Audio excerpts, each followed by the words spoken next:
বন্ধুরা, WBCS and PSC coaching চ্যানেলে তোমাদের সকলকে ওয়েলকাম জানাচ্ছি।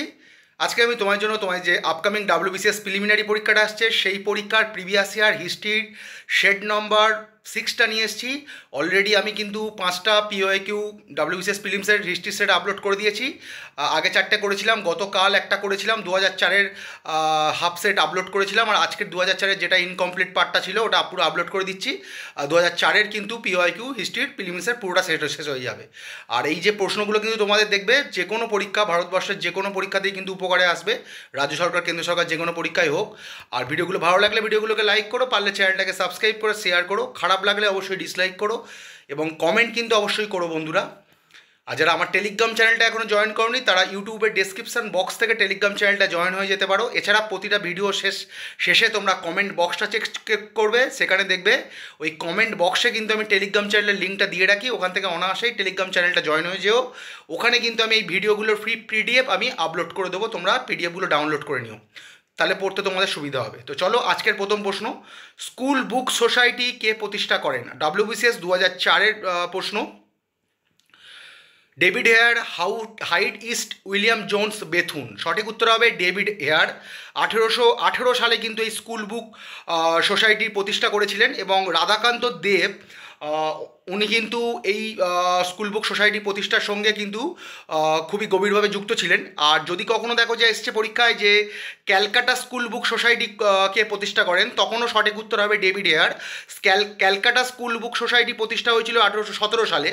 আর যদি দেখো যে শুধু স্কুল বুক সোসাইটি প্রতিষ্ঠা হয়েছে এটা কিন্তু 1818 সালে, আর ক্যালকাটা স্কুল বুক সোসাইটি এটা 1817 সালে, ঠিক আছে। আর যদি দেখো যে অপশানে ডেভিড হেয়ার নেই, ডাইরেক্ট 3টে অপশানের সঙ্গে রাধাকান্ত দেব আছে, মানে অনেক প্রশ্নে আমি দেখলাম যে বিশেষ করে একটু সেন্টারের পরীক্ষাতে আমি দেখছি যে স্কুল বুক সোসাইটি কে প্রতিষ্ঠা করেন, অপশানে দেখছো ডেভিড হেয়ার নেই, সেখানে 3টে অপশানের সঙ্গে রাধাকান্ত দেব আছে, তখন সঠিক উত্তর রাধাকান্ত দেব দিও। ওই জন্যই কিন্তু আমি রাধাকান্ত দেবটা অ্যাড করে দিয়েছি। এছাড়াও আরও অনেক সম্মানীয় ব্যক্তি কিন্তু এই সোসাইটির প্রতিষ্ঠার সঙ্গে যুক্ত ছিলেন, এছাড়াও সোসাইটির কাজের সঙ্গেও যুক্ত ছিলেন। ভারতকে চমৎকার বৃদ্ধ কাকে বলা হয়? ভারতের চমৎকার বৃদ্ধ কাকে বলা হয়? সুরেন্দ্রনাথ ব্যানার্জি, দাদাভাই নৌরোজি, রানা ডে, আনন্দমোহন বসু। ভারতের চমৎকার বৃদ্ধ বলা হয় দাদাভাই নৌরোজিকে। কোন বছর বঙ্গভঙ্গের স্থির সিদ্ধান্ত ভেস্তে গেল পাকাপাকিভাবে? 1905, 1909, 1911, 1916। সঠিক উত্তর হবে 1911 সালের 12ই ডিসেম্বর কিন্তু এই বঙ্গভঙ্গ যে রদ হবে এটা পাকাপাকি সিদ্ধান্ত নেওয়া হয়। এবং এই সময় কিন্তু আমাদের ভাইসরয় ছিল দ্বিতীয় লর্ড হার্ডিঞ্জ, ঠিক আছে। দ্বিতীয় নামটা মনে রেখো, অনেক ক্ষেত্রে পরীক্ষায় দেখছি কিন্তু দুটো লর্ড হার্ডিঞ্জ দিয়ে দিচ্ছে, তখন সঠিক উত্তর দ্বিতীয় হবে। মানে লর্ড কার্জনের সময় বঙ্গভঙ্গ হচ্ছে আর বঙ্গভঙ্গ রদ হচ্ছে কিন্তু দ্বিতীয় লর্ড হার্ডিঞ্জের সময়। রাম রহিম এক হে নাম ধরা হ্যাঁ দো। রাম রহিম এক হে নাম ধরা হে দো। সুলতান আমলে একথা কে ঘোষণা করেছিলেন? ডাব্লিউবিসিএস 2004-এর প্রশ্ন, খুব গুরুত্বপূর্ণ। শ্রী চৈতন্য, কবির, নানক, দাদু। সঠিক উত্তর হবে কবির, ঠিক আছে। রাম রহিম এক হে নাম ধরা হে দো, এই যে কথাটা কে বলেছিলেন? কবির বলেছিলেন। তিনি একজন মানে সর্বধর্ম সমন্বয়ের একজন ব্যক্তি, সর্বধর্ম সমন্বয়ের মধ্যে ধর্মের মধ্যে একটা সমন্বয় সৃষ্টি করতে চাওয়া যেসব ব্যক্তি ছিলেন তাদের মধ্যে একজন উল্লেখযোগ্য ব্যক্তি হলেন এই কবির। জানো কবিরের দোহা খুব বিখ্যাত। আল হিলাল কে প্রকাশ করেছিলেন? ডাব্লিউবিসিএস 2004-এর প্রশ্ন। আলতাফ হুসেন আলী, মোহাম্মদ আলী জিন্না, আবুল কালাম আজাদ, রহমত আলী। সঠিক উত্তর কিন্তু আবুল কালাম আজাদ বা মৌলানা আবুল কালাম আজাদ কিন্তু এই আল হিলাল পত্রিকাটা প্রকাশ করেছিলেন। কত সালে? 1912 সালে। 1912 সালে কিন্তু মৌলানা আবুল কালাম আজাদ কিন্তু এই আল হিলাল পত্রিকা প্রকাশ করেছিলেন। এবং যদি কখনো প্রশ্নে আসে যে আল হিলাল যে পত্রিকা মৌলানা আবুল কালাম আজাদ প্রকাশ করেছিলেন তার ভাষা কী ছিল, তার ভাষা ছিল উর্দু। ওটা আমি মানে দিতে গিয়ে আমি ভুলে গেছি আর কি, নিশ্চয়ই আশা করছি রিপিট হবে। আমি 23 অবধি তো ডাব্লিউবিসিএস প্রিলিমসে সব সেট করিয়ে দেবো, আশা করছি রিপিট হবে। যদি না রিপিট হয় একটু মনে রেখে দাও, কিংবা আমি পিডিএফ আপলোড করার সময় এখানে লিখে দেবো, এটা অ্যাড করে দেবো যে এই আল হিলাল অনেক জায়গায় আসে পরীক্ষায় আর কি, বিশেষ করে যে এনটিপিসি যে পরীক্ষাগুলো কি স্টাফ সিলেকশনের সিজিএল এই টাইপের যে পরীক্ষাগুলোতে আসে, এনটিপিসির জন্য খুব গুরুত্বপূর্ণ। আল হিলাল যে পত্রিকা ওরা বলেই দেবে তখন, আল হিলাল পত্রিকা মৌলানা আবুল কালাম আজাদ প্রকাশ করেছিলেন, সেটার ভাষা কী ছিল? উর্দু ভাষা ছিল। 1912 সালে কিন্তু প্রকাশিত হয়েছিল প্রথম। ভারতের জাতীয় কংগ্রেসের কোন অধিবেশনে পূর্ণ স্বরাজের দাবি তোলা হয়েছিল? খুব গুরুত্বপূর্ণ প্রশ্ন, বহুবার রিপিট হয়েছে সেটে ডাব্লিউবিসিএস 2004-এ, মানে বিভিন্ন পরীক্ষা সেটাই দেখেছো, পিওআইকিউ সেটে এটা রিপিট হয়েছে। কলকাতা, মাদ্রাজ, লাহোর, বোম্বাই। কলকাতা, মাদ্রাজ, লাহোর, বোম্বাই। সঠিক কিন্তু লাহোর যে অধিবেশন কংগ্রেসের 1929 সালে, যেটা লাহোরে কংগ্রেসের অধিবেশন বসেছিল, সেই অধিবেশনে কিন্তু পূর্ণ স্বরাজের দাবি ওঠে এবং এর সময় সভাপতি ছিলেন জওহরলাল নেহরু। চলো পরের প্রশ্ন, কোন সালে সুভাষচন্দ্র বসু তার এলগিন রোডের বাড়ি থেকে পালিয়ে গিয়েছিলেন? ডাব্লিউবিসিএস 2004-এর প্রশ্ন। 1931, 1951, 1941, 1942। সঠিক উত্তর হবে 1941 সালে। এবং যতদূর সম্ভব এই কাজে ওনাকে সহায়তা করেছিলেন ওনার ভাইপো শিশির বসু। যতদূর আমার মনে পড়ছে, তোমার চাইলে একটু চেক করে নিও, ওটাও কিন্তু আসে কোনো একটা সেট করানোর সময় দেখছিলাম যে সুভাষচন্দ্র বসু এই যে পালিয়ে এই যে ছদ্মবেশে যখন উনি চলে যাচ্ছেন গৃহবন্দী অবস্থা থেকে এলগিন রোডের বাড়ি থেকে, এটাতে সহায়তা কে করেছিলেন? যতদূর সম্ভব শিশির বসু, এই নামটাই আমার মনে আসছে, একটু তোমরা চেক করে নিও, কিংবা ভবিষ্যতে আমি অন্য সেটের সময় রিপিট হলে আমি বলে দেবো, তোমরা চাইলে একটু চেক করে নিও। বুদ্ধদেব প্রথম ধর্মপ্রচার কোথায় করেছিলেন? মানে গৌতম বুদ্ধ প্রথম ধর্মপ্রচার কোথায় করেছিলেন? ডাব্লিউবিসিএস 2004-এর প্রশ্ন। কুশীনগর, বোধগয়া, কাশী, সারনাথ। সঠিক উত্তর হবে সারনাথ, যেটা তখনকার দিনে ঋষিপত্তর নাম ছিল, বর্তমানে সারনাথ নামে পরিচিত। আর এই গৌতম বুদ্ধের যে ধর্মপ্রচার, এটাকে ধর্মচক্র প্রবর্তন বলে। জানো যে ওনার বিভিন্ন কর্মকে বিভিন্ন নামে, যেমন যখন বাড়ি থেকে চলে যাচ্ছেন মহাবিনিষ্ক্রমণ, হ্যাঁ, যেমন এই যে মানে ধর্মপ্রচার, এটাকে ধর্মচক্র প্রবর্তন বলে, ওনার দেহত্বকে মহাপরিনির্বাণ বলে, এরকম আর কি। ভারতের বিপ্লবের জননী কাকে বলা হয়? মানে ভারতীয় বিপ্লবের জননী বলা হয়, এটার অপশন আর বলছি না, ডাব্লিউবিসিএস 2004-এর প্রশ্ন। মাদাম ভিকাজি কামাকে ভারতের বিপ্লবের জননী বলা হয়, তোমরা জানো এই প্রশ্নটা বহুবার রিপিট হয়েছে। বিবেকানন্দ কোন সালে রামকৃষ্ণ মিশন প্রতিষ্ঠা করেন? ডাব্লিউবিসিএস 2004-এর প্রশ্ন। 1886, 1896, 1895, 1866। কিন্তু আমার এখানে কোনো অপশানই ঠিক তো লাগেনি। সঠিক উত্তর হবে 1897 সালে কিন্তু বিবেকানন্দ রামকৃষ্ণ মিশনের প্রতিষ্ঠা করেছিলেন। তোমাদের মনে যদি কোনো ডাউট থাকে তোমরা কিন্তু একটু চেক করে নিও, 1897 সালেই উনি রামকৃষ্ণ মিশন প্রতিষ্ঠা করেছিলেন। এখানে তো আমি দেখতে পাইনি অপশানটা, তোমরা চেক করে নিও। হয়তো এইরকম থাকলে হয়তো যদি দেখো যে 1896টাই দিতে হবে, কারণ একদম নিয়ারেস্টটাই দিতে হবে, এরকম টাইপের প্রশ্ন একটুখানি স্কিপ করাই উচিত। তবে তোমরা দেখে নিও যে এটা কত সালে, আমি তো 1897 জানি। কোন গভর্নর জেনারেল ভারতের পাশ্চাত্য শিক্ষার বিষয়ে সিদ্ধান্ত নিয়েছিলেন? Lord Cornwallis, Lord Ripon, Lord Bentinck, Lord Curzon. ঠিক আছে, কোন গভর্নর জেনারেল ভারতের পাশ্চাত্য শিক্ষা বিষয়ে সিদ্ধান্ত নিয়েছিলেন? সঠিক উত্তর হবে লর্ড বেন্টিক। ঠিক আছে, লর্ড উইলিয়াম বেন্টিক, তার সময় তিনিই কিন্তু পাশ্চাত্য শিক্ষার সিদ্ধান্ত নিয়েছিলেন। এবং মেকলেস মিনিট, তোমরা জানো মেকলেস মিনিট খুব আর কি এটা আছে যে মেকলেস মিনিট কত সালে? 1835 সালে। মানে মেকলেস মিনিট বলতে যে টমাস ব্যাবিংটন এডওয়ার্ড মেগলে, বা টমাস ব্যাবিংটন মেগলে মনে রাখবে, উনি কিন্তু এই উইলিয়াম বেন্টিকের, মানে তখন যিনি ভারতের গভর্নর জেনারেল ছিলেন, তার কিন্তু শিক্ষা সচিব ছিলেন, এবং উনিই কিন্তু ভারতে প্রাচ্য শিক্ষা, মানে প্রাচ্য শিক্ষার পরিবর্তে পাশ্চাত্য শিক্ষার বিষয়কে কিন্তু, আর যে পাশ্চাত্য শিক্ষা বিষয়ের যে একটা এখানে প্রবর্তন করার জন্য একটা প্রস্তাব পেশ করেছিলেন, সেটাই কিন্তু মেগলে মিনিট বা মেগলের প্রতিবেদন নামে পরিচিত, যেটা 1835 খ্রিস্টাব্দে কিন্তু এটা উনি পেশ করেছিলেন। অনেক সময় আসে যে মেগলেস মিনিট এটা কত সালে, কিংবা মেগলে টমাস ব্যাবিংটন কত সালে তার বিখ্যাত প্রতিবেদন পেশ করেছিলেন, তখন হবে 1835 সালে। ফোক ইয়ো কিং কে রচনা করেন? ডাব্লিউবিসিএস 2004-এর প্রশ্ন। I Tsing, Hiuen Tsang, Fa Hien Megasthenes. সঠিক উত্তর হবে ফাই এন, বিখ্যাত চীনা পর্যটক, উনি কিন্তু এই ফোক ইয়ো কিং রচনা করেছিলেন। কবে ভারতের স্বাধীনতা আইন পাশ হয়েছিল? ডাব্লিউবিসিএস 2004-এর প্রশ্ন। 2রা সেপ্টেম্বর 1946 সালে, 18ই নভেম্বর 1946 সালে, 18ই জুলাই 1947 সালে, 15ই আগস্ট 1947 সালে। সঠিক উত্তর, প্রচণ্ড গুরুত্বপূর্ণ একটা প্রশ্ন, 18ই জুলাই 1947 সালে কিন্তু ভারতের স্বাধীনতা আইন পাশ হয়েছিল। খুব গুরুত্বপূর্ণ, দেখো ওরা এমনভাবে অপশানগুলো সাজাবে, 4টেই মনে হবে সঠিক উত্তর, একটু চোখ কান খোলা রেখে উত্তরগুলো দিও, মানে সঠিক উত্তরটা নির্বাচন করো। নিখিল ভারত ট্রেড ইউনিয়ন কংগ্রেসের সভাপতি কে ছিলেন? ডাব্লিউবিসিএস 2004-এর প্রশ্ন। সঠিক উত্তর হবে, অপশানগুলো দেখে নেওয়া যাক, লালা লাজপত রায়, দেওয়ান চমনলাল, চিত্তরঞ্জন দাস, সুভাষচন্দ্র বসু।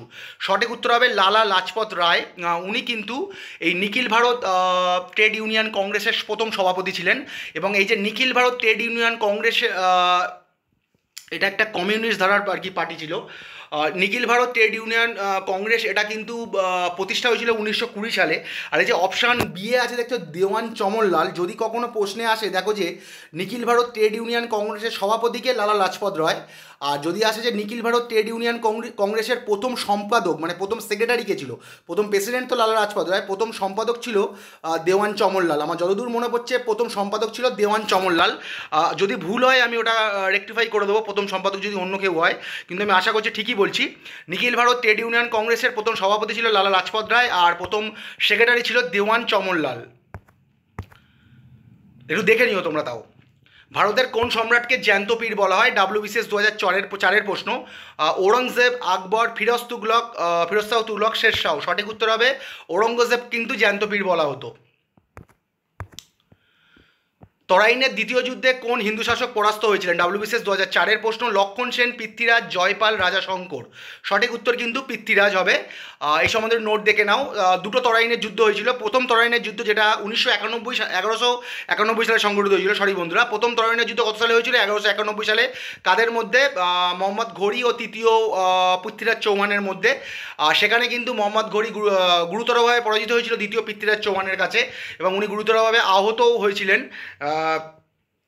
আর দ্বিতীয় তরাইনের যুদ্ধে কিন্তু মোহাম্মদ ঘোরি ও তৃতীয় পৃথ্বীরাজ চৌহানের মধ্যেই হয় 1192 সালে, মানে একদম তার পরবর্তী বছরেই। সেখানে কিন্তু মোহাম্মদ ঘোরি তৃতীয় পৃথ্বীরাজ চৌহানকে পরাজিত করে। আর একটা একটু মনে রাখো যে অনেক সময় পরীক্ষায় আসবে, দেখবে যে তরাইনের দ্বিতীয় যুদ্ধ কাদের মধ্যে হয়েছিল। মোহাম্মদ ঘোরির সঙ্গে 4টে অপশান দেওয়া আছে, দেখবে প্রথম পৃথ্বীরাজের সঙ্গে মানে তৃতীয় পৃথ্বীরাজটাও আছে, তার সঙ্গে অন্য কোনো পৃথ্বীরাজ দিয়ে দিয়েছে।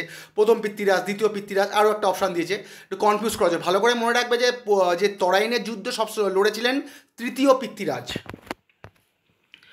সব লাল হো জায়গা ভারতের কোন শাসক একথা বলেছিলেন? ডাব্লিউবিসিএস 2004-এর প্রশ্ন।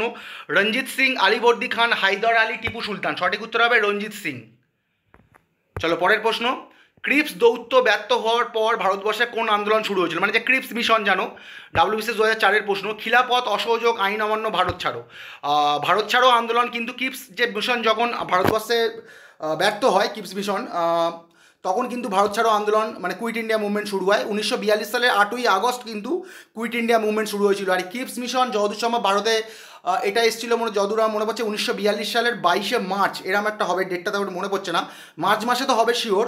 মানে ক্রিপস মিশন ভারতে এসেছিলো 1942 সালের 22শে মার্চেই এসেছিলো, আর ডেটটা যতদূর সম্ভব মনে হচ্ছে 22শে মার্চই হবে যেটা পেশ করেছিল। আর ভারত ছাড়ো আন্দোলন শুরু হয় 1942 সালের 8ই আগস্ট। মিস্টার সান্ডাসকে হত্যা করেছিল? ডাব্লিউবিসিএস 2004-এর প্রশ্ন। রাজগুরু, ভগৎ সিং, চন্দ্রশেখর আজাদ, আর এক মিনিট বন্ধুরা, আর সুখদেব। সঠিক উত্তর কী হচ্ছে? সঠিক উত্তর হচ্ছে ভগৎ সিং। 1928 সালের 17ই ডিসেম্বর ভগৎ সিং কিন্তু এই মিস্টার সান্ডাসকে হত্যা করেছিলেন, এবং এই সময় কিন্তু ওনার সঙ্গে রাজগুরুও ছিলেন। ঠিক আছে, ওনার সঙ্গে এই সময় কিন্তু রাজগুরুও ছিলেন। এইটা সম্বন্ধে একটু তোমরা জেনে নাও যে এইখানে একটা নোটটা ছিল, মানে এখানে অনেক সময় আসে যে মানে যেমন ধরো মানে আমাদের ক্ষুদিরাম কিন্তু দেখবে যে যখন ওই গাড়ির বোমা ফেলেছিলেন, কিন্তু ওনার লক্ষ্য কিন্তু উনি যাকে ভেবে ফেলেছিলেন সেখানে কিন্তু ছিলেন না, তারা অন্যরা মানে নিরীহ ইংল্যান্ডের মানে পাবলিক ছিল। সেরকমই ভগৎ সিংয়ের লক্ষ্য ছিল কিন্তু, মানে ভগৎ সিং এদের যে গ্রুপটা রাজগুরু, এদের লক্ষ্য ছিল কিন্তু তখনকার যে লাহোরের যে পুলিশ সুপার এজে স্কট, ঠিক আছে, কিন্তু ওনারা ভুল করে কিন্তু ওদের লাহোরের যে সহকারী পুলিশ সুপার মানে অ্যাসিস্ট্যান্ট যে পুলিশ সুপার ওনাকে মেরে ফেলেছিলেন।